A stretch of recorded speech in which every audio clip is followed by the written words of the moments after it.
see you're having a look at my creation. What do you think of it? Do you like it?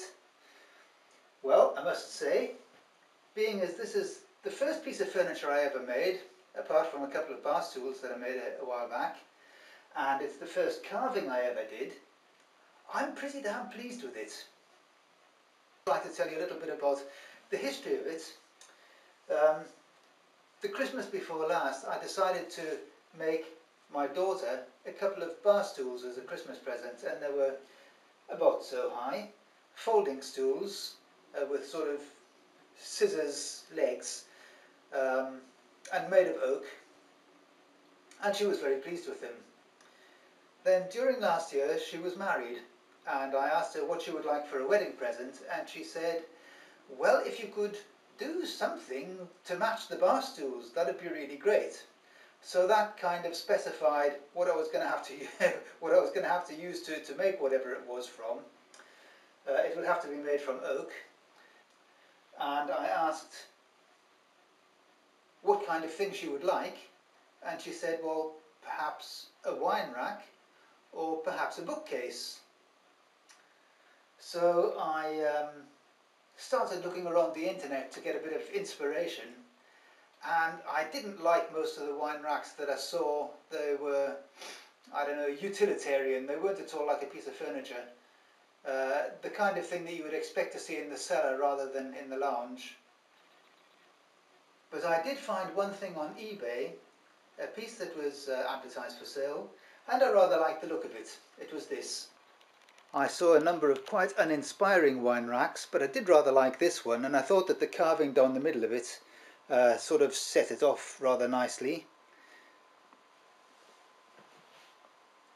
There's some more pictures of it here. Bit of a detail of the carving. I didn't like the way that the grapes were done. They look as if they're all just lying next to each other. They don't look like a proper bunch of grapes. And I have seen in a number of other pictures that it's the way that people do grapes.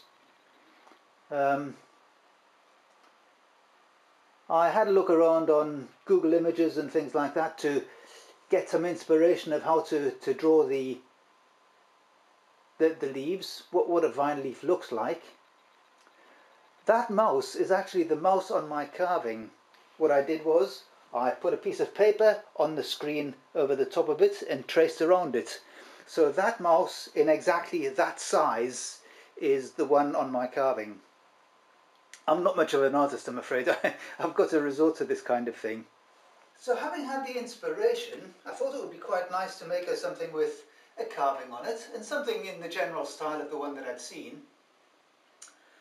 But I had never done any carving before, so I wasn't really quite sure about how to go about this. So I thought I'd just give it a bit of a go. So I got a piece of pine. You can see it's a pretty grubby piece of wood, and I carved the leaf on it. And there's the leaf. It's not wonderful. It took me about half an hour, but it did give me the idea that perhaps this was doable, perhaps I could do this. However, when I came to carve it into oak, it turned out to be a different proposition altogether. First of all, I did the design.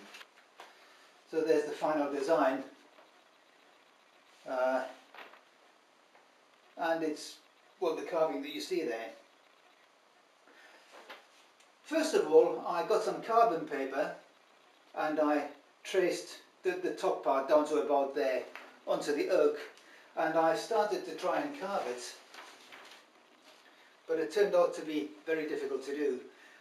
Oak is quite a challenging material to carve in. It's very hard, first of all, so it takes quite a lot of work, and it's also very brittle, and you get little bits of leaves, for example, bits like this, that little bit that sticks out there, where the grain is running up and down, that bit would be very easy to snap off. And in fact, further down, you can see this little piece of leaf that sticks out here,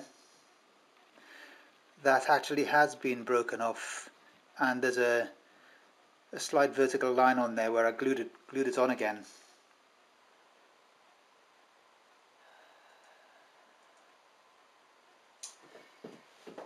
Well, I've just been looking through some of the footage that I took during the time I was doing this project, and there's really far too much detail there.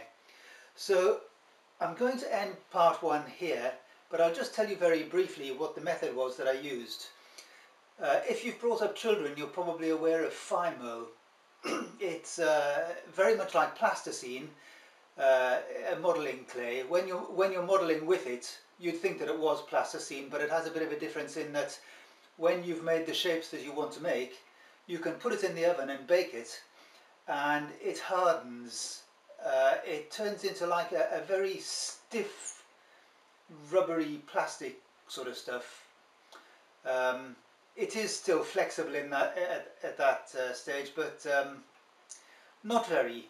So what I did was I made a model of the carving that I wanted to do in Fimo. I made all the leaves and everything, cut them out,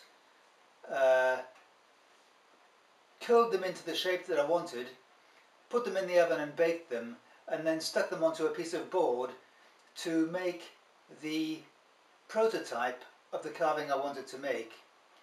Then I copied that prototype onto the oak carving using a copy-carver that was designed by Matthias Wandel.